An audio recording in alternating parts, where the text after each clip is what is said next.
Ustadz, bagaimana hukumnya memungut pajak? Jelas dalam Islam. Dalam Islam, saya berbicara tentang hukum Islam. Haram. Nggak boleh. Boleh. Ada riwayat bahwa Khalifah Islam, di antaranya Umar bin Abdul Aziz, memperlakukan pajak bea dan cukai. Tidak.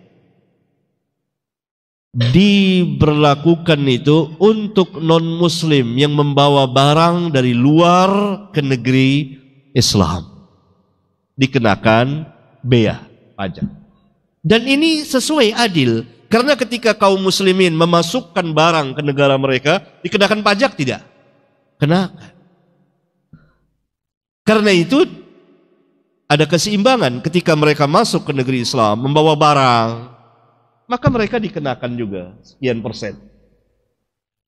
Kaum muslimin mengeluarkan barang dan memasukkan barang ke negeri mereka, tidak boleh dikenakan pajak dalam sistem pemerintahan Islam, dalam ekonominya.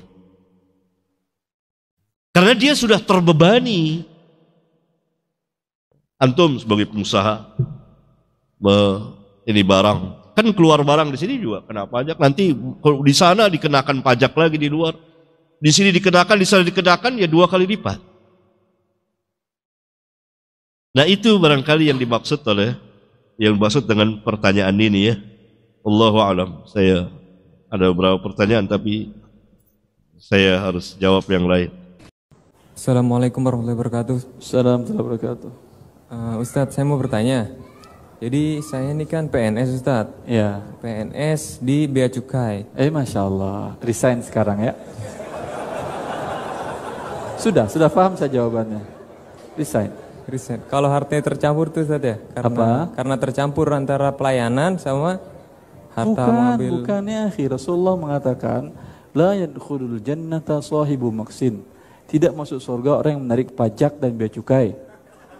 Antum masuk surga atau tidak? Diriwayatkan oleh Abu Daud dan disahihkan oleh banyak para ulama. Kalau Anda ingin masuk surga, resign. Masalah rezeki Anda, masalah masa depan Anda, Allah yang jamin. Nah, cukup. Jazakallahu khairan. Allah barik fiik ya akhi. Masya Allah, saya menghormati beliau, jantan beliau ya akhi. Assalamualaikum warahmatullahi wabarakatuh. Assalamualaikum Ustaz. Jantan beliau mengaku bahwa telah terlanjur. Memang semua orang menginginkan posisi beliau itu, saya yakin. Untuk masuk itu tidak gampang. Hanya anak-anak pintar yang bisa masuk ke sekolah tersebut. Ya. Tetapi sayang karena di sesuatu yang haram, anak-anak pintar ini kepintarannya digunakannya untuk yang haram. Kalaulah Anda gunakan, bawa ke Tanah Abang sana, kaya Anda dan halal. Itu bagus. Allah barik fiik. Pajak itu artinya dia mengambil pungutan pada mewajibkan mengeluarkan harta pada hal yang tidak ada kewajiban secara syar'i di situ. Itu hukumnya haram karena mengambil harta manusia tanpa hak itu adalah haram. Iya. Orang yang mengambil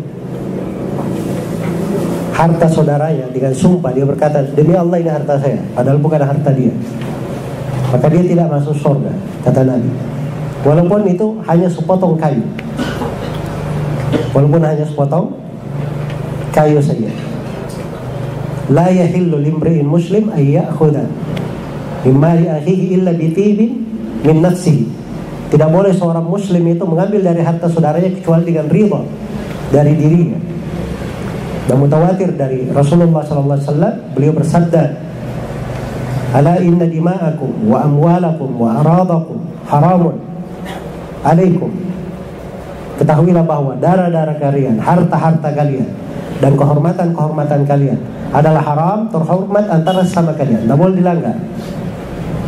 Iya.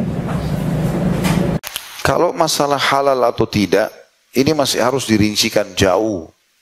Karena tidak bisa kita spontanitas mengatakan haram seketika, kecuali yang nyata depan mata kayak daging babi, jelas haram. Tidak ada khilaf di antara ulama.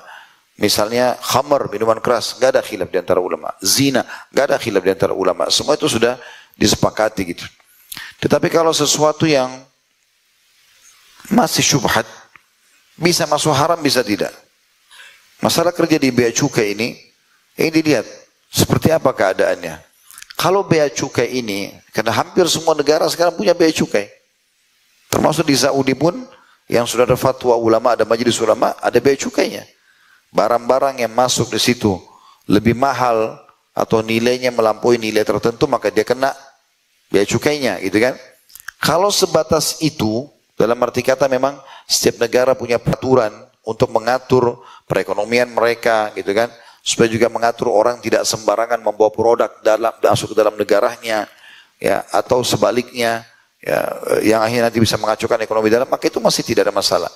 Tapi kalau bea cukai dalam arti kata di sini dia melewatkan barang-barang yang dilarang dan dia bolehkan saja, nggak masalah. Misal contoh, sehingga akhirnya loloslah barang yang melanggar peraturan pemerintah setempat, atau misalnya produk-produk haram memang tidak boleh secara agama, tapi karena dia meloloskan itu, karena jabatan dia segala macam, ini jadi haram pendapatannya. Jadi kita tidak bisa spontan mengatakan haram gitu ya. Terutama kalau memang si pegawai itu masih punya sumber pendapatan lain. Baik Bapak Ibu sekalian, jadi terkait dengan pajak ini, bedakan di fikih kita itu dalam fikih muamalah pembahasannya, ya, dalam fikih muamalah. Ada beberapa yang dibedakan. Dalam hukum Islam berlaku zakat. Dalam hukum Islam berlaku zakat bagi orang Islam, ya. Sedangkan bagi non-muslim yang tinggal di wilayah Islam, ya, negaranya sudah negara Islam, hukumnya sudah berlaku, maka ada juga pungutan semisal pajak untuk memberikan keamanan, ketentraman, dan nilainya kembali kepada mereka, retribusinya. Kalau hukumnya sudah berlaku hukum Islam, negaranya Islam, dan semua dibentuk dalam sistem Islami, ya. Tapi kalau misalnya tinggal di negara yang bukan Islam, ya, hukum zakat tetap berlaku. Diberikan otoritasnya kepada orang-orang yang berhak mengelolanya. Disebut dengan al-amilina 'alaiha. Hukumnya ada di Quran surah 9 At-Taubah ayat yang ke-60.